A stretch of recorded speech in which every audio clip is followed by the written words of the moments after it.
Con el profesor, con educación todo se puede. Conmigo, con Sergio Fajardo. Otro episodio.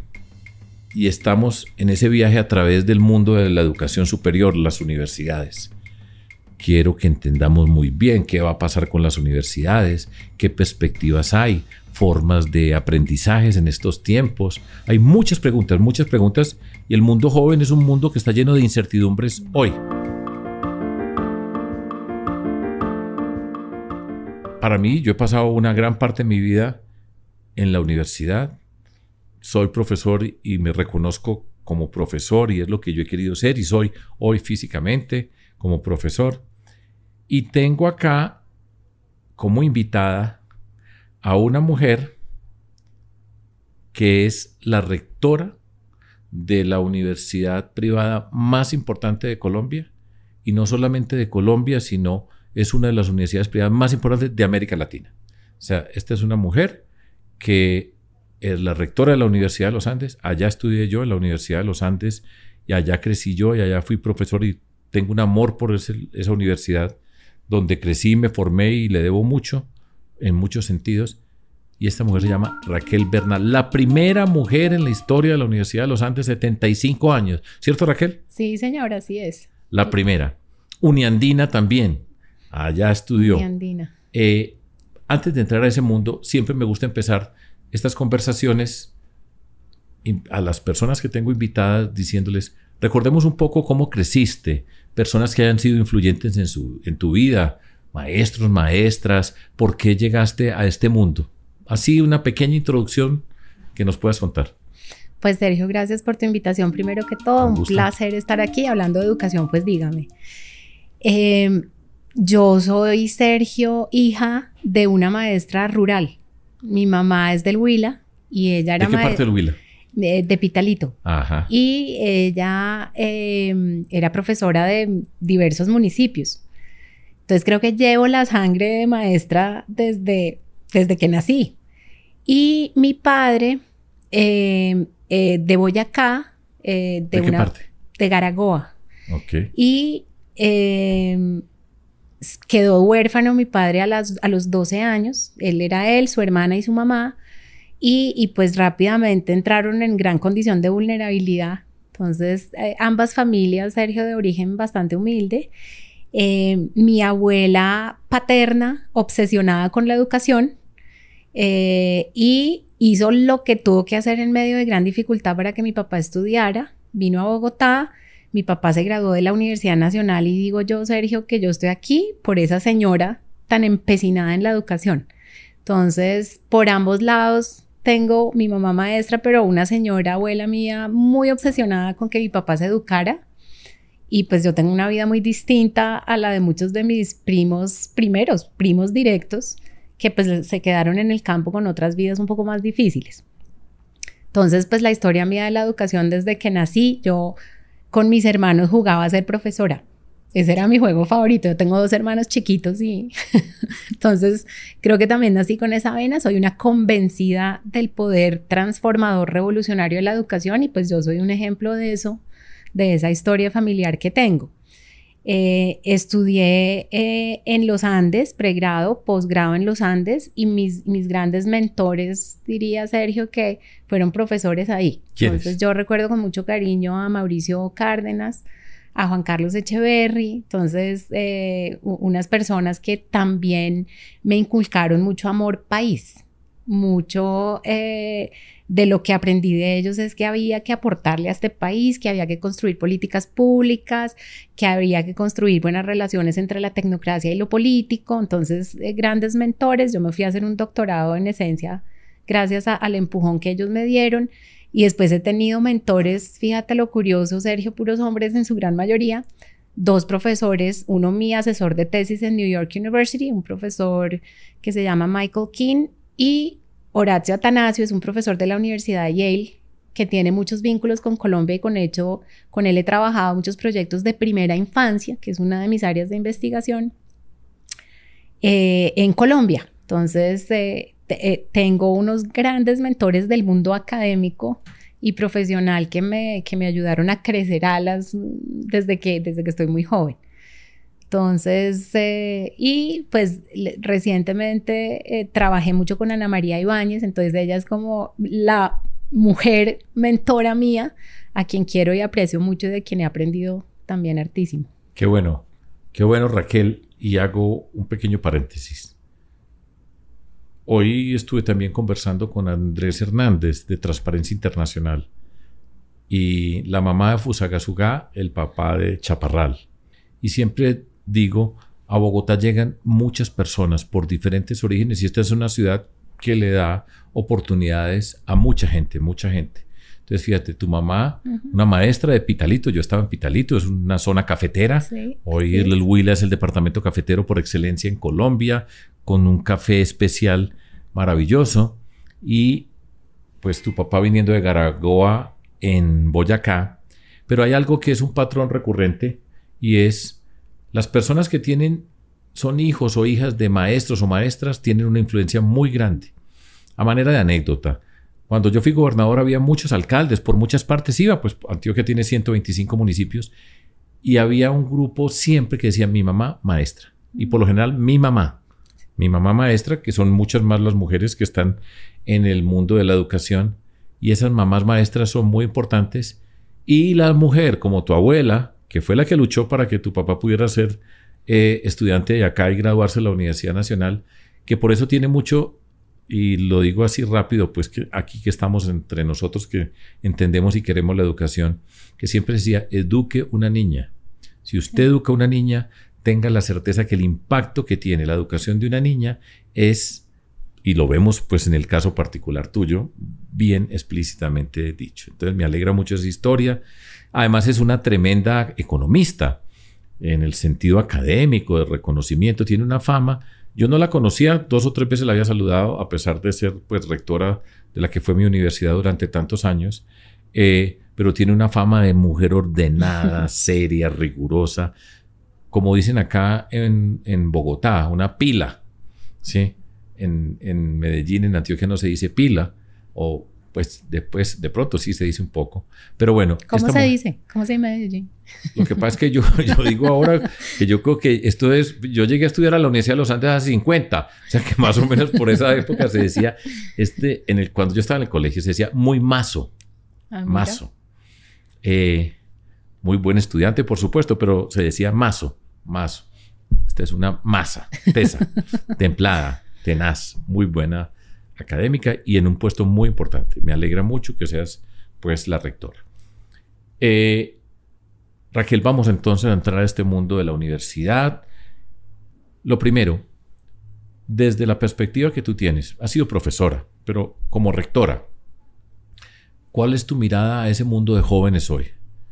Si tú dices, bueno, si yo me devuelvo, si tú te devuelves 30 años, cuando llegaste a la Universidad de los Andes, a esos jóvenes de hoy, ¿qué diferencias hay? ¿Cómo describirías a un joven, a una joven hoy, de lo que tú ves?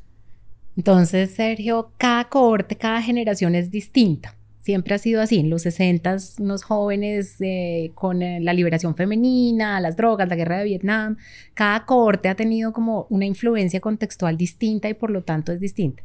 Esta generación Z es muy distinta de los que somos sus profesores ahora, muy distinta. Son unos jóvenes nativos digitales, primero, entonces que se criaron en el internet, en las redes, en los dispositivos digitales. Son unos jóvenes que los papás, hemos sido papás helicópteros, que le llaman los gringos. Eso?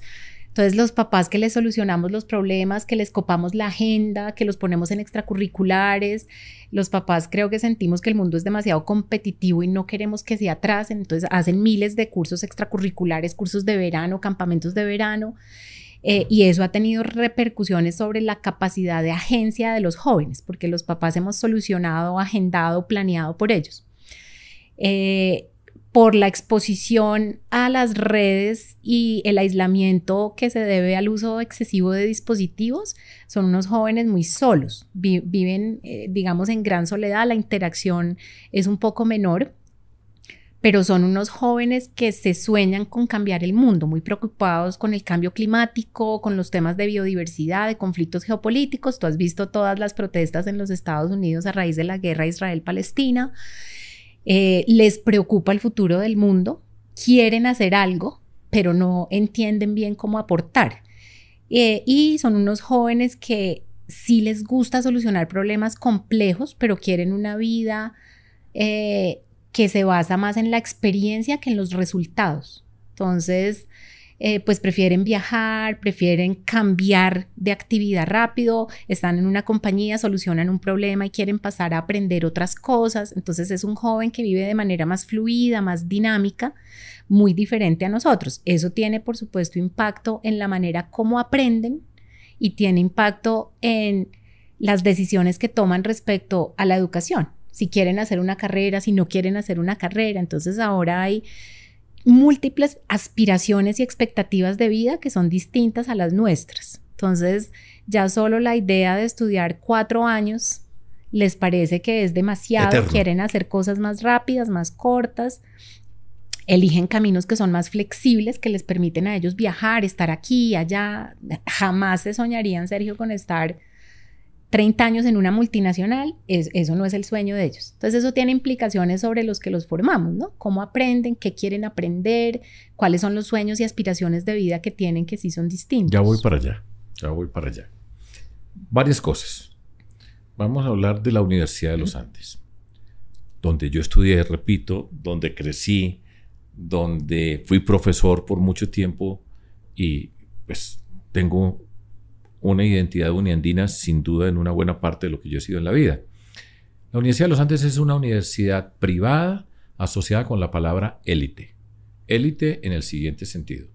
Es una universidad de personas, la matrícula es cara para lo que significa Colombia. Yo creo que es muy buena educación, pero esa es otra discusión.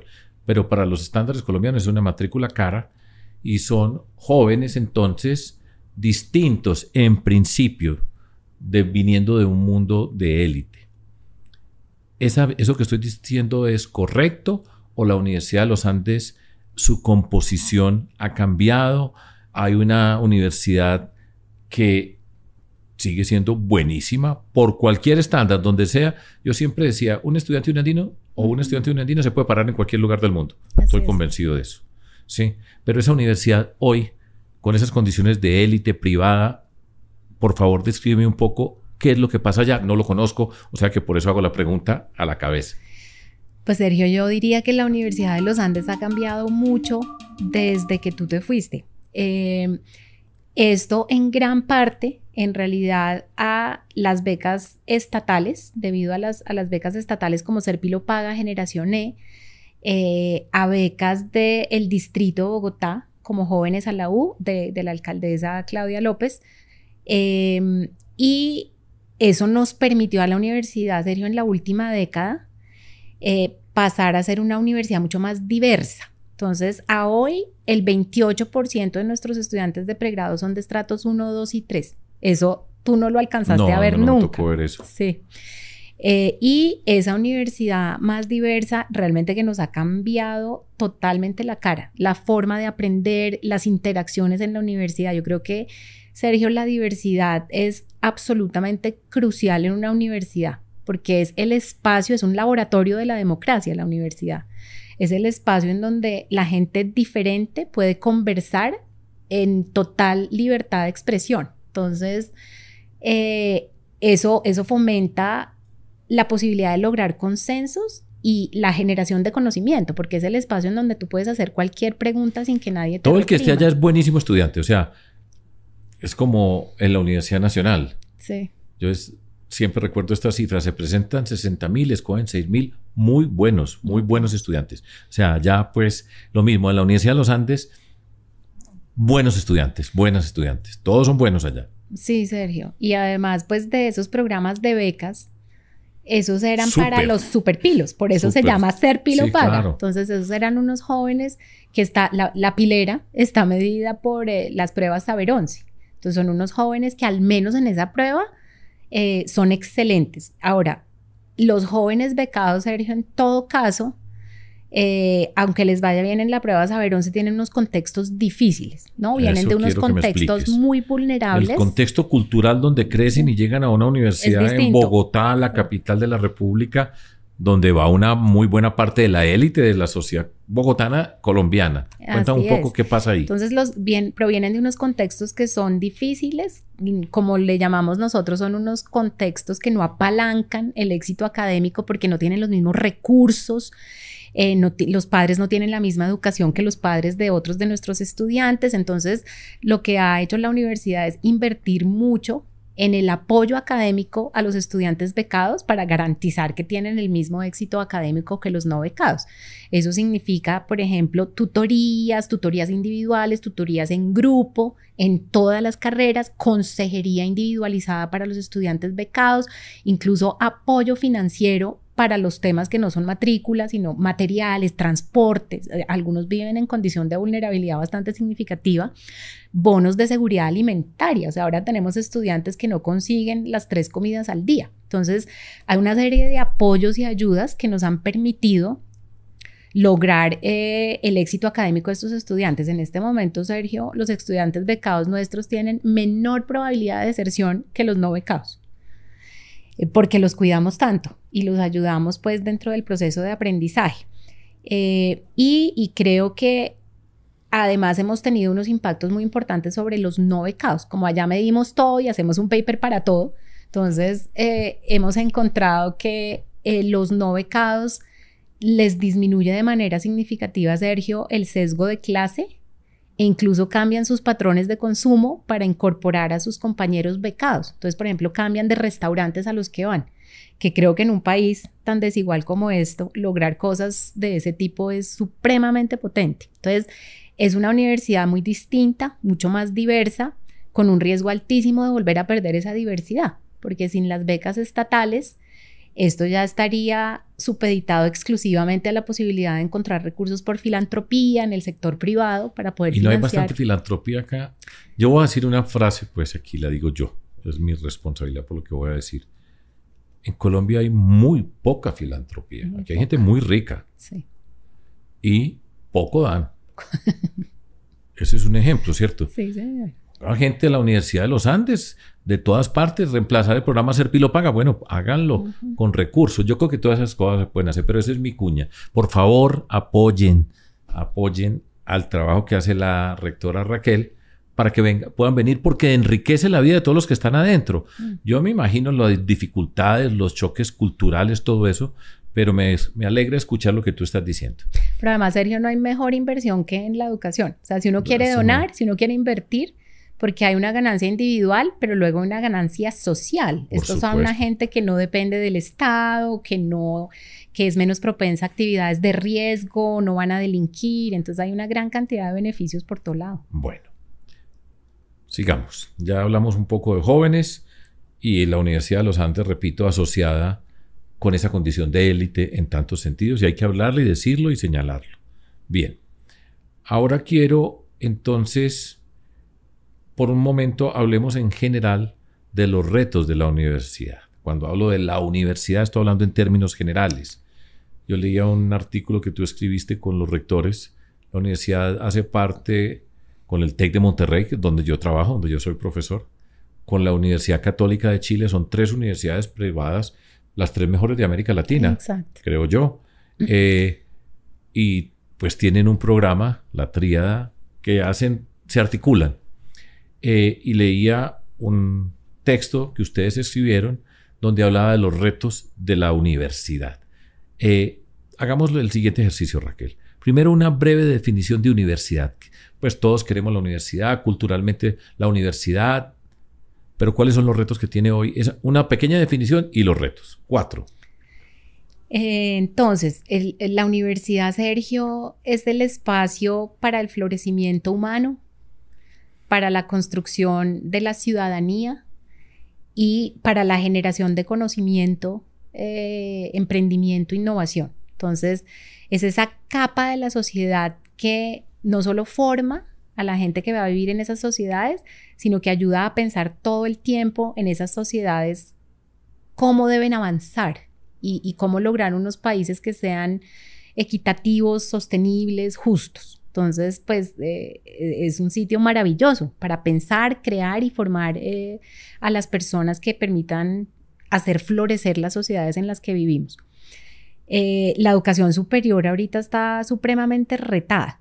Yo les llamo retos, pero me parecen todos que dan entusiasmo. O sea, es una época de cambio, de transformación que invita a experimentar y a innovar. Entonces, el primer reto es la cuarta revolución tecnológica, que también le llaman la digital, que además se le pegó en el año 2023 la introducción de la inteligencia artificial generativa, ¿no? Sí, entonces nos cayó de un día para otro. Eso ha significado, Sergio, que todo lo que hace el ser humano ha cambiado. Entonces, la manera en que interactuamos, las relaciones personales, el trabajo y la vida colectiva, la vida en sociedad han cambiado. Entonces, las redes, la inteligencia artificial han cambiado la manera como se hace todo. Entonces, el banco está a la vuelta de un clic. Los zapatos se compran a la vuelta de un clic. A uno le mandan el carro a la casa después de haberlo pedido totalmente customizado por internet. Entonces, la vivencia humana ahora es muy distinta y eso ha implicado que los trabajos sean diferentes. Las universidades, Sergio, después de la religión, somos la segunda institución más rígida, llamémoslo, menos propensa al cambio. Sin duda. Somos una institución muy tradicional. Es difícil cambiar una universidad. Exacto. Entonces, la manera como nos debemos aproximar al proceso de enseñanza-aprendizaje creo que debe tener en cuenta ese nuevo mundo en el que los jóvenes están viviendo. Bueno, va uno. Digamos. Vamos a poner dos temas ahí. Uno, voy a mencionar uno que a mí me conmovió. Ya vas a ver por qué. Yo te escuchaba a ti y puse atención a unos discursos y tú no eres precisamente la fan número uno del mundo digital, de las redes y todo eso. Está bien, yo vengo de otro mundo, yo estoy entrando al mundo digital, estoy aprendiendo, descubriendo y disfrutando. Es como aprender otra lengua, y me gusta. Pero hubo un incidente alrededor de la Universidad de los Andes, cuando en ese mundo digital unos estudiantes de la Universidad de los Andes hicieron unos comentarios pues profundamente desagradables, pues voy a poner una palabra muy elegante, bochornosos, pues para uno oía eso y dice, yo no puedo creer. Pero después, con relación a la Javeriana y cosas, uno diría tontas, pero no son tontas, ese tipo de cosas no pertenecen a ese ámbito, pero tú después asumiste una responsabilidad y pues manejaste muy bien, le pusiste altura a una discusión que era muy difícil, muy desagradable para la universidad. ¿Por qué no nos explicas un poco acerca de ese evento? ¿Cómo lo asumiste? ¿Qué sentiste? Entonces, esta Sergio, es uno de los riesgos de las redes. Yo creo que tiene muchas cosas positivas porque es la democratización del conocimiento. Yo creo que la democratización del conocimiento es muy importante para el mundo, pero sobre todo para sociedades tan desiguales como la nuestra. Entonces tiene muchas ventajas, pero tiene la gran desventaja de la desinformación por el otro lado. Entonces que es difícil para el ciudadano filtrar de las redes qué es verdad, qué no es verdad y cómo leer ciertos tipos de información. Ahí es donde también entramos las universidades como formadoras de ciudadanos con gran pensamiento crítico. Entonces, en este evento pues están los jóvenes que se llaman a ellos mismos los influencers, entrevistan a estudiantes primíparos de la Universidad de los Andes que llevaban un día de primíparos en la universidad y pues los muchachos con las preguntas que les van haciendo van diciendo que pues los Andes es fantástica en detrimento de otras universidades con descripciones que no fueron las más afortunadas.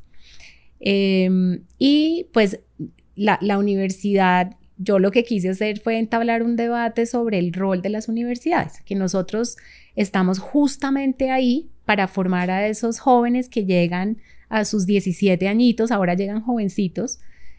Esos jóvenes que están en su primer día de primíparo son justamente las personas a las que vamos a formar para que estén listas a salir a una sociedad democrática, que ese es el espacio en donde los vamos a formar. Entonces que pues no los juzguen, que estamos en ese proceso de formación y conversando con estudiantes de la universidad que ya llevan más semestres, pues hicimos ese video que creo que tuvo un mensaje muy potente de la diversidad está bien, todas las universidades somos distintas, pero todas somos indispensables, somos ese espacio en el que se crea conocimiento, se genera ciudadanía y podemos participar de manera más rigurosa en la democracia.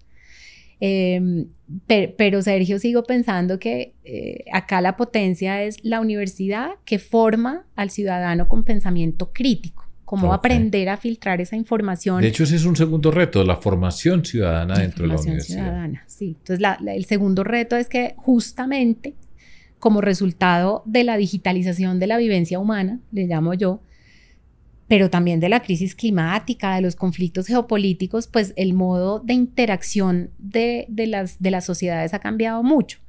Yo sí veo unos liderazgos muy autocráticos, Sergio, muy populistas. Veo liderazgos que no están protegiendo la democracia, que es lo más sagrado que tenemos como sociedades. Entonces, pues eso me lleva a pensar que nuestra tarea como formadores de ciudadanos se vuelve todavía más importante. En los Andes, y tú lo sabrás bien, pues nos ufanamos mucho de que pues sí queremos formar al matemático, al economista, al ingeniero, pero que en realidad nuestra misión principal es formar al mejor ciudadano que Colombia pueda tener. Y sigo pensando que esa es la misión más importante. O sea, los estudiantes seguramente van a encontrar cómo ganarse la vida, pero vivir en comunidad, la vida colectiva, para eso es que los tenemos que formar más. Las ciencias sociales, pequeño paréntesis. Las universidades hoy están bajo estrés económico. Y tú me han dicho que una cuchilla, pues allá con Mauricio Olivera, un gran amigo mío, que son para los gastos, les toca... A mí no me... Pues eso siempre, nunca me gustó, pero yo era pues un profesor dentro de todo esto. Pero muchas veces entonces, en la medida que se va pasando por eso, dice, bueno, los rentables son ingeniería, administración, economía, derecho, por decir algo. ¿Y los otros qué? Entonces allá está el departamento de historia, que tiene muy poquitos estudiantes, hay ciencias sociales. ¿Tú cómo? La Universidad de los Andes no va a acabar con ese mundo, por favor, ¿cierto? No. Entonces, la Universidad de los Andes, Sergio, se caracteriza por su formación sociohumanística. Eso es lo que nos hace diferentes de muchas otras universidades del país. Y esa formación sociohumanística es la que contribuye a esa formación ciudadana. O sea, es ese componente lo que nos hace muy fuertes en la formación de personas que sean unos que ejerciten la democracia de una manera ética, rigurosa, responsable. Entonces, eso no va a cambiar. Lo que tenemos es que ser muy juiciosos para lograr que, digamos, la universidad sea sostenible en total. Eso siempre lo hemos hecho. Siempre han existido formas en que esos programas se hacen sostenibles a través de la universidad y hay que protegerlos. En todo caso, Sergio, yo creo que, primero, eso no solo hay que protegerlo, sino fortalecerlo en la era de la inteligencia artificial. Porque necesitamos que las universidades sean más orientadoras y menos espectadoras del proceso de generación de la inteligencia artificial para que realmente esté centrada en el humano, y eso requiere más que nunca, Sergio, las ciencias sociales, las artes y las humanidades, porque me alegra oír eso. Hay que fortalecer. Porque me estaban llegando por allá unos chismes que eso se estaba poniendo muy difícil, que en general en las universidades, no pero que hay condiciones difíciles económicas para las universidades privadas en particular en Colombia. De hecho, esto es en Latinoamérica, yo creo, sí, en el mundo, Sergio. Bueno. En el norte también. Tercer reto. El tercer reto es la creciente desigualdad. No solo en la región latinoamericana, pero en el mundo, ¿no? Entonces, es la desigualdad de ingresos, pero de acceso a servicios. En múltiples dimensiones hay mucha desigualdad. Y esa desigualdad, Sergio, yo creo que es lo que alimenta la fragilidad de la democracia, porque si los gobiernos le han fallado a millones de personas que viven en pobreza extrema, a millones de jóvenes que ni estudian ni trabajan. O sea, la última cifra es 3 millones, Sergio, 2.9 para ser exactos, de ninis en Colombia, de jóvenes que no estudian ni trabajan. Dime tú, una sociedad cómo es viable con 3 millones de jóvenes que no estudian ni trabajan. Esos van a ser los líderes dentro de 8 o 10 años, pero no tienen esperanza, no tienen oportunidades este país qué va a ocurrir. Entonces, yo tengo gran preocupación con el futuro, no solo de este país, sino de toda la región latinoamericana por esa razón. Creo que hemos incumplido la promesa de educación, Sergio, incluyente, de alta calidad, y ha sido una educación para pocos. La educación superior se ha caracterizado, tú lo preguntabas ya, por los que excluyen y no por los que incluimos.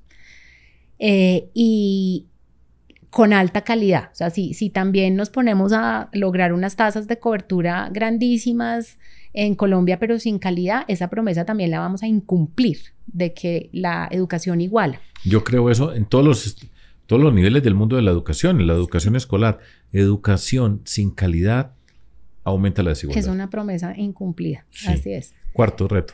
Y finalmente, como cuarto reto, están es que ya lo hablamos y por eso me enredé. El cuarto reto es el cambio en los jóvenes. Entonces, el cambio en los jóvenes, de sus aspiraciones, de sus formas de aprender y de las expectativas que tienen respecto a todos los niveles de educación en verdad. Entonces, Sergio, yo sí recibo muchas preguntas de los jóvenes sobre por qué van a estudiar 4 años cuando las competencias están evolucionando tan rápido. Entonces ellos estudian 4 años y a los 4 años ya la inteligencia artificial va a ser otra. ¿Ya en los Andes todas las carreras son de 4 años? En los Andes todas son de 4, excepto medicina y derecho. De resto todas son de 4. ¿Qué es lo que tan raro pues con derecho que hay que estudiar más? Toca estudiar más para ser buen abogado, claro, Sergio. Entonces, los muchachos me preguntan, ¿y por qué no hay cosas más cortas? ¿Por qué no hacemos 1 año y medio aquí, nos vamos a trabajar y luego volvemos otro añito y vamos apilando esas cosas hasta tener algo más formal, pero déjeme ir a trabajar también, porque quiero de una vez ser más práctico, hacer cosas en el mundo real, etcétera? Entonces hay unas expectativas de mayor flexibilidad, tanto en momento de la vida como en lugar. Y, Sergio, se vuelve muy importante el concepto de educación a lo largo de la vida. Y entiendo, esos son pues los 4 retos que ustedes señalan, que tú señalas y que los asumes. Y ya dijiste algo desde el comienzo. Quienes son profesores, profesoras hoy, no nacieron en este mundo. Entonces, ¿qué pasa con ese mundo, con ese conjunto de profesores, de profesoras que están educando a jóvenes que reclaman otras cosas, que no tienen la misma mentalidad de los profesores? ¿Qué pasa ahí? Entonces, Sergio, en respuesta a todos esos retos, y ahí como esto era un escrito conjunto para Latinoamérica, agrégale también pues las dificultades de contexto político. Tú mencionaste ahorita la fragilidad financiera de las universidades, eso es verdad en todo el mundo. Entonces el Washington Post publicó hace poco que en Estados Unidos, Sergio, este año, en lo que ha transcurrido este año, cada semana ha cerrado o se ha fusionado una universidad privada en Estados Unidos, cada semana. Entonces el reto pues es global. Y en el contexto político actual, pues también es la discusión sobre el sistema mixto y la relevancia de la educación privada en el sistema de educación superior, pues se ha dado y ha sido una discusión compleja. En respuesta a esos retos, la primera cosa es que las universidades nos tenemos que transformar. Entonces, como el mundo se ha venido transformando, la universidad se tiene que transformar. ¿En qué direcciones? La primera, Sergio, es que yo creo que la universidad se vuelve todavía mayor el énfasis de las competencias fundacionales, le llamo yo. Entonces, lo que ya dije, en otras palabras, sí que se vuelvan abogados, arquitectos, pero les va a tocar en un mundo donde todo cambia muy rápido. Necesitamos es dotarlos de las competencias que les permiten ser adaptables, resilientes a la incertidumbre y que les permita experimentar y aprender de manera autodirigida toda la vida. ¿Y los profesores sí están preparados para eso? No estamos preparados para eso. Entonces, este periodo de transición requiere, Sergio, un gran cambio cultural, que es un gran cambio, primero, de marco mental y segundo, de formación. Nos toca a nosotros, yo estoy en un curso de ChatGPT, nos toca a nosotros comenzar por adquirir esas competencias digitales que vamos a necesitar transmitir y por cambiar ese marco de pensamiento a uno en el que ya uno no tiene claro qué le deparan los próximos 10 años, sino que no tienen ni idea qué van a pasar en los próximos 10 años y cómo como ser humano, como profesional, como miembro de una sociedad democrática, respondo a eso. Entonces, se vuelven más fuertes. Lo que sí hacemos bien, Sergio, la verdad es la formación de competencias duraderas. Entonces, sí, el pensamiento crítico, la creatividad, el aprender para aprender, eso es lo que hace bien la Universidad de los Andes. Entonces, por ahí estamos bien. En lo que hay que hacer el gran cambio es en lo digital un poco, porque yo creo que sí nos toca a todos, profesores, directivos, todos incluidos, en el mundo en que los datos son esenciales para todo, Sergio, para tomar decisiones. Entonces, todo el mundo tiene que entender algo de datos. La experimentación continua, así están las organizaciones. Entonces, a mí me preguntan, bueno, ¿el modelo educativo dentro de 10 años cómo es? No tengo certeza, pero ya estoy experimentando con cosas que creo que deben estar ocurriendo. Esa experimentación está en todas las organizaciones. Entonces, las personas debemos estar en capacidad de tener método para experimentar, agilidad y luego la colaboración, Sergio. Creo que en estas épocas trabajar de manera interdisciplinaria, multidisciplinaria, colaborativa se vuelve indispensable. O sea, la crisis climática no la vamos a solucionar desde los biólogos solitos trabajando en su laboratorio. Esto tiene que ser todo el mundo. Entonces, creo firmemente en una formación interdisciplinaria de base. No que después uno se junta con el biólogo y con el geógrafo y con el economista, sino que es una formación de base. Estamos creando algunos de esos programas en los Andes ya. Entonces, ese cambio cultural sería una excelente pregunta, porque no es fácil. Yo creo que hay algunos profesores a los que ya no lograremos conquistar para esta transformación, pero creo que hay muchos profesores para quien esto les parece un proyecto emocionante. Es un cambio, una transformación, una manera quizás de ver la enseñanza distinto y de aprender y enseñar distinto. Creo que el aprendizaje debe ser más experiencial, Sergio. Entonces, en YouTube está todo lo que yo enseño, que es econometría avanzada, todo. Yo para qué los voy a... Econometría avanzada, lo que quiera. Lo que quiera. Entonces, ¿para qué los voy a hacer a ir al campus? ¿A yo llenar tablero feliz por 1 hora y media? Pues no. Entonces, mi rol es distinto. Mi rol es darles olfato para los datos, que aprendan a leer un dato, darles la historia detrás de un dato, que ellos aprendan a utilizar una metodología porque sí y otra no. Entonces, mi rol es más de guía que de reina ya en el tablero. Entonces, todo eso, Sergio, es un proceso que no está fácil. Tú ya sabes cómo somos las universidades. Sí. Es difícil porque es que esa es la paradoja. Allá se trabaja el futuro, se está preparando, pero como institución para cambiar es muy complicado. Sí, bueno, me alegra escuchar eso y yo creo que las universidades en todos los campos que tienen condición de avanzada de liderazgo, pues tienen una responsabilidad. Entonces voy a hablar un poco acerca de esa responsabilidad, algo que a mí siempre me ha preocupado y es lo siguiente. En la educación nuestra, en general, lo que está pasando es que la educación está aumentando las desigualdades.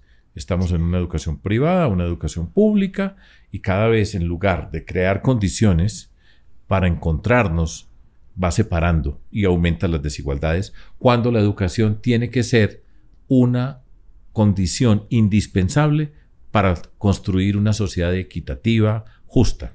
Entonces ese es un trauma.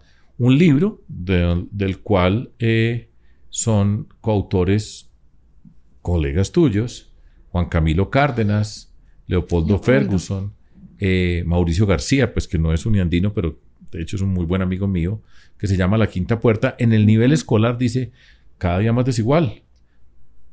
Y en la educación superior yo siempre tengo esta preocupación, y es, si no se encuentran este mundo de estudiantes que vienen ya divididos y en el nivel de educación superior no se encuentran en algún momento, nunca se van a encontrar en la vida. Así es.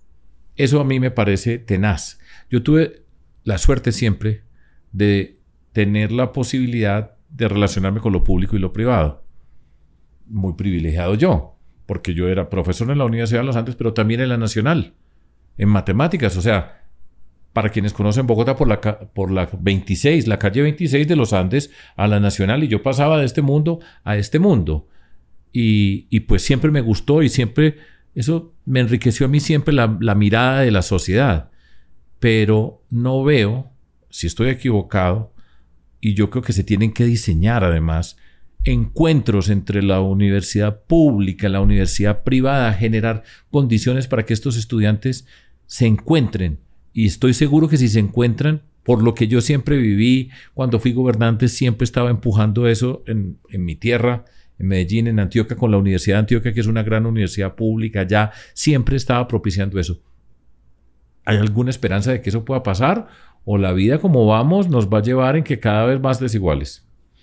Entonces, Sergio, voy a regresar a la universidad en un segundo, pero no me aguanto las ganas de, cuando hablamos de desigualdad, de hablar de primera infancia. Entonces, es verdad que en todo el continuum educativo hay que hacer esto, de ser incluyentes con calidad.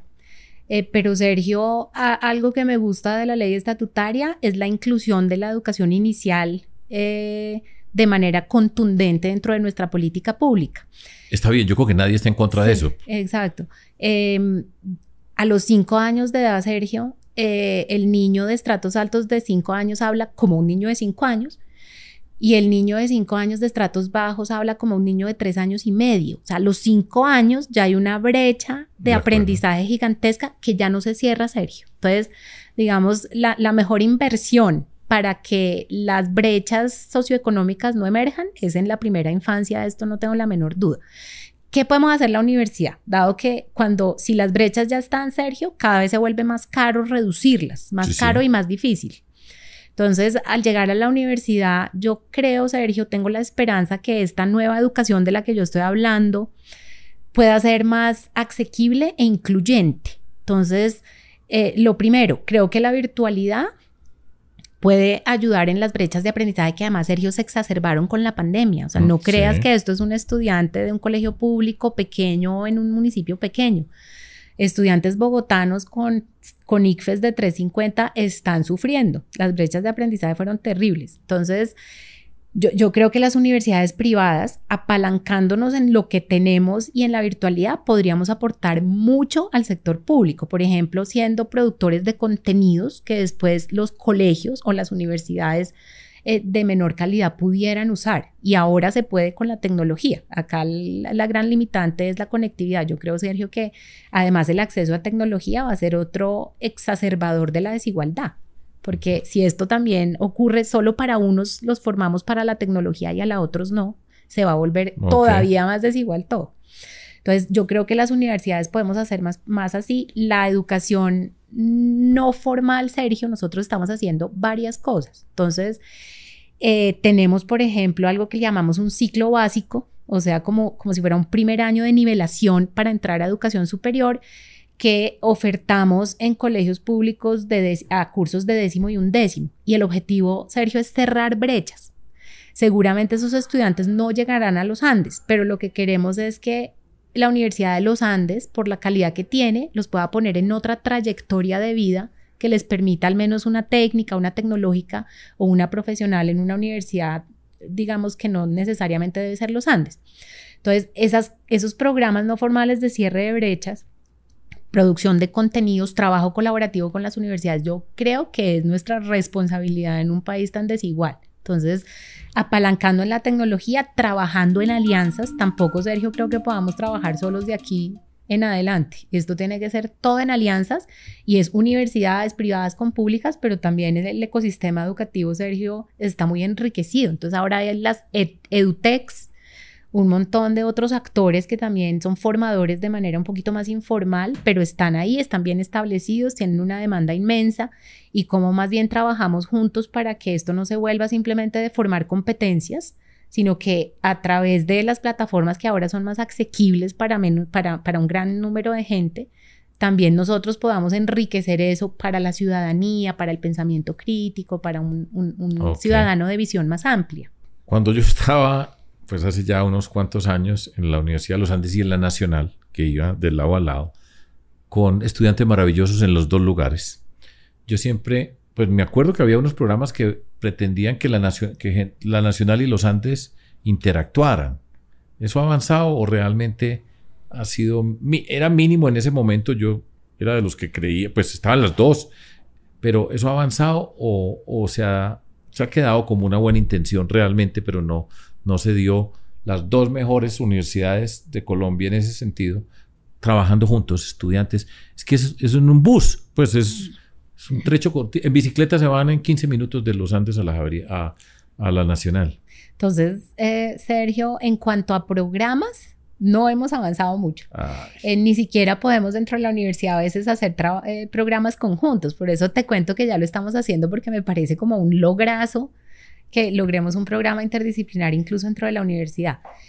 Pero trabajamos con la nacional, con otras públicas y con otras privadas en proyectos más de generación de conocimiento o en formación de talento humano, pero digamos no necesariamente en programas conjuntos. Entonces, tenemos una fundación con universidades públicas y privadas que financia estudiantes de maestría y doctorales a través de recursos de regalías que administramos las universidades conjuntamente, y tenemos como centros de investigación, uno de mares, de áreas oceánicas, de biodiversidad marítima, y otro de paz. Entonces, hay como 3 iniciativas, en las 3 estamos con la Nacional, por ejemplo, y otras universidades, con Univalle, con Uniantioquia, y universidades privadas, y creo que esto ha sido muy bueno, Sergio, porque no llegamos a la pura formación entre todos, pero sí estamos haciendo temas de investigación, de formación territorial juntos. Creo que eso ya es un buen comienzo. Es un buen comienzo, pero bueno, yo me he soñado siempre muchísimo más, pero yo entiendo pues las dificultades de todo esto. 2 temas para terminar. 1, yo escuché anoche con mucha atención el discurso que tú presentaste a los estudiantes que se estaban graduando de la Universidad de los Andes, que es una ceremonia muy especial, pues cuando ya uno se va a graduar, todas esas cosas. Y tú hablabas mucho de líderes. Estudiantes de la Universidad de los Andes tienen implícita una condición de líderes, están en una universidad muy buena y van a salir a la sociedad, y la rectora le está diciendo, ustedes van para la sociedad y ustedes van a ser líderes. ¿Cómo entiendes tú esas condiciones del liderazgo? Yo le puse atención, porque yo soy profesor de liderazgo público. Entonces, me interesa mucho el tema. Cuéntanos, desde tu perspectiva, qué significa liderazgo y qué significa que un estudiante o una estudiante salga a ser líder en una sociedad como la nuestra. Entonces, Sergio, ese discurso obedece a una gran preocupación que tengo de verdad de la escasez de liderazgos positivos, constructivos en el mundo. Yo siempre desde jovencita he tenido como personas a las que admiro mucho. Ahora digo, de verdad que qué escasez de liderazgo que inspire. Entonces, y eso me preocupa en una coyuntura de fragilidad de la democracia. Entonces, primero eso era como el motivador de ese discurso. Yo, Sergio, además no es que haya sido líder por una gran cantidad de tiempo. Pues soy líder de mis clases como profesora, de mis equipos de investigación, pero pues en esta tarea administrativa más gerencial llevo más bien poco. Pero creo en el liderazgo desde cualquier cosa que uno haga. Primero que todo, no es que uno tiene que ser el presidente de la República, ni el rector, ni el gobernador. Creo que uno ejerce el liderazgo desde cualquier parte en la que está. Y esa era como la intención también del discurso. Ustedes no tienen que ser el presidente, pero en donde estén, tienen que ser unas personas que tienen unas ciertas características de promover el bienestar de los demás, que además pues es la misión de los Andes, es como el discurso de nuestros fundadores. Entonces yo les hablé de unas 3 o 4 cositas. Entonces yo creo, Sergio, en el liderazgo que parte del servicio. Entonces hay muchos liderazgos que se aferran al poder, que son un poquito más egoístas, más centrados en la persona que en las personas a las que uno está tratando de liderar. Y yo creo en ese liderazgo, que uno es el que sirve y no al que lo sirven, y que uno no está ahí para acumular poder, sino al contrario. De acuerdo. Lo segundo es que el líder es valiente. Entonces también a veces hay líderes que piensan que esto es un concurso de belleza. Entonces el liderazgo requiere ser valiente en tomar decisiones que no siempre son fáciles, decisiones que implican consecuencias dolorosas para personas, y que uno siempre tiene que tener el bienestar del conjunto al que uno está decidiéndole, ¿no? Entonces, a la familia completa, no es por uno solo, a la organización completa, no es por uno solo, al país. Uh-huh. Y esa valentía requiere también la capacidad de aprender a aprender, que el líder no se las sabe todas, pero que tiene que tener la humildad de preguntar y asesorarse y aprender. Lo tercero es que el líder se tiene que rodear de los mejores equipos. Yo sí conozco líderes, Sergio, que les gusta que no les gusta que no sean ellos los que brillan. Entonces me parece que eso es un grave error. Los equipos, entre más inteligentes que uno, mejor, porque entre más cabezas piensen, mejor, y porque realmente uno está para guiar. El líder grande, digamos, llamémoslo así, está un poquito para pensar el futuro, lo grande, pero y tiene entender unos equipos, que si tiene un equipo así de bueno, si ellos brillan, brilla uno. Brilla uno, pues sí. Claro. Y pero además la tarea de uno es que ellos crezcan alas, que ellos brillen. También fuera de todo, uno sí está encargado de eso. Realmente creo que eso es fundamental. Yo quiero que mis equipos crezcan, qué es lo que necesitan, cómo los ayudo. Y entonces, bueno, creo en ese liderazgo que es inspirador también, Sergio, porque al final, al menos en la universidad, liderar una universidad no es fácil, Sergio. Entonces, pues es una universidad supremamente horizontal, todos estamos al mismo nivel. Como dices tú, todos somos unos geniazos porque somos PhDs. Entonces es una organización que es, digamos, no tiene nada de jerárquico. Entonces, al menos para mí en la universidad, la tarea mía es convocar a ese futuro. Entonces, queremos transformarnos, queremos ser una universidad más incluyente, queremos ser una universidad que le contribuye más a este país. No hablamos de investigación, Sergio, pero también en términos de investigación creo que la universidad debería como evolucionar a una segunda fase de investigación en la que trabajamos más con comunidades, que codiseñamos, trabajamos juntos, tenemos impacto en territorios, que diseñamos unos futuros compartidos de país conjuntamente con comunidades. Entonces, invitar a esa transformación es lo que es mi tarea, inspirar. Bueno, entonces con eso vamos a la última parte de esta conversación, y es, tú eres mujer. Entonces vamos a hablar de una mujer, la primera mujer rectora de la Universidad de los Andes. Como pasa siempre con las mujeres, la responsabilidad se hace más grande en el sentido de que todos los ojos, bueno, aquí está la primera mujer en un mundo masculino, fuertemente masculino, patriarcal en muchos sentidos las relaciones, incluso en el mundo académico, que supondría que es mucho más, de mente más amplia, no es tan sencillo, y tener una mujer mandando, liderando un grupo de esa naturaleza es muy difícil. Pero entonces tú tienes una responsabilidad muy grande, porque es inspirar a otras mujeres, que se puede ser todo eso. ¿Cómo lo asumes? ¿Cómo ves tú esa condición de mujer? Pongámosla desde la Universidad de los Andes y después en el mundo de la educación, en lo que estás tú hoy. Pues te agradezco la pregunta, porque sí he aprovechado la alineación de muchos astros que me pusieron aquí en la rectoría en este momento de mi vida como una oportunidad para inspirar a las jóvenes. Entonces, primero porque soy profesora, y segundo porque lidero una educación de formación de jóvenes. Entonces, para mis estudiantes, seguramente, Sergio, sí quiero ser esa inspiración de esto se puede. Los caminos son posibles, y cómo trabajamos juntas para que esto sea posible para más mujeres, ¿no? Porque como bien dices tú, pues mis estudiantes partimos de alguna manera del privilegio, pero hay millones de mujeres que esto lo tienen todavía más difícil que nosotras. Y el ambiente académico sí es bastante masculinizado. La verdad, Sergio, yo soy economista, que es todavía más masculinizado.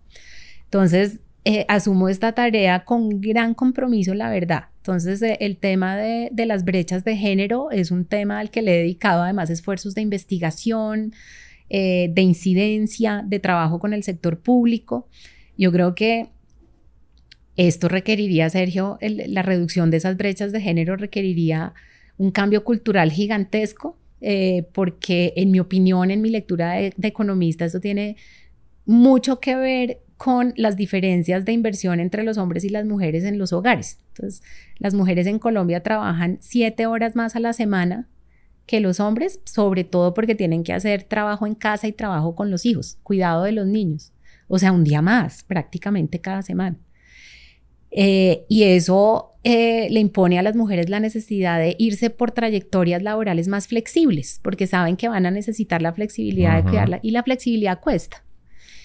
Entonces creo que eso requiere un cambio, para lo cual no puedo pensar en algo mejor que la educación, pero desde temprano. Entonces, cuando uno empieza desde temprano, tratando de eliminar tanta estereotipización yo creo que se logra, pero desde tempranito. Entonces, desde chiquiticos las niñas en el rosado y los hombres en el azul, cosas, ¿no? A las niñas que se caen, venga y la consiento, y en cambio el hijo que se cae, parece que no pasó nada. Qué machito. Entonces, yo creo que es un cambio cultural grande, pero sí paso, Sergio, mucho tiempo tratando de trabajar en este tema, y después me doy cuenta que en realidad, digamos, sirvo de inspiración para las jóvenes, pero me toca trabajar más con los hombres. O sea, las mujeres solas, no, en salones haciendo conferencias de equidad de género, jamás vamos a lograr nada. Pero creo en las pequeñas acciones individuales, a veces colectivas, de mensajes a los hombres, de trabajo con los hombres, que creo que ha sido una tarea interesante que he tenido acá en la rectoría. Y sigo pues trabajando en ese tema. Me parece que esto es una carrera de largo aliento. Y ahorita me siento muy responsable de ser inspiración y de poder tocar vidas y de poder mandar mensajes, de cómo poder incorporar de mejor manera y ser más incluyentes con las mujeres en esta sociedad que sí, la verdad, Sergio, es muy machista. Raquel, muchas gracias. Me alegra mucho estar acá, compartir contigo, que seas la rectora de la Universidad de los Andes, la hija de una maestra de Pitalito, de un papá que viene de Boyacá, de Garagoa, en Boyacá, que vinieron a estudiar, que se encontraron acá en Bogotá, y hoy es la rectora pues, de la universidad privada más importante de Colombia, una de las más importantes de América Latina, y me alegra mucho pues que estés acá. Gracias por venir, por compartir con nosotros. A ti, Sergio, muchas gracias. Encantada de compartir este espacio. Disfruté mucho la conversación sobre la educación y conversar contigo. Muchas gracias. No se les olvide, El Profesor, con educación todo se puede. Nos pueden ver y escuchar en todas las plataformas de streaming. Activen las notificaciones, escríbanos lo que quieran, que aquí le ponemos atención. Y esto hace parte de ese mundo que estamos explorando, esta serie que estamos construyendo sobre la educación superior. ¿Qué pasa en ese mundo? Y aquí tuvimos una gran persona con una gran responsabilidad y un gran ejemplo para todos nosotros en Colombia. Boombox.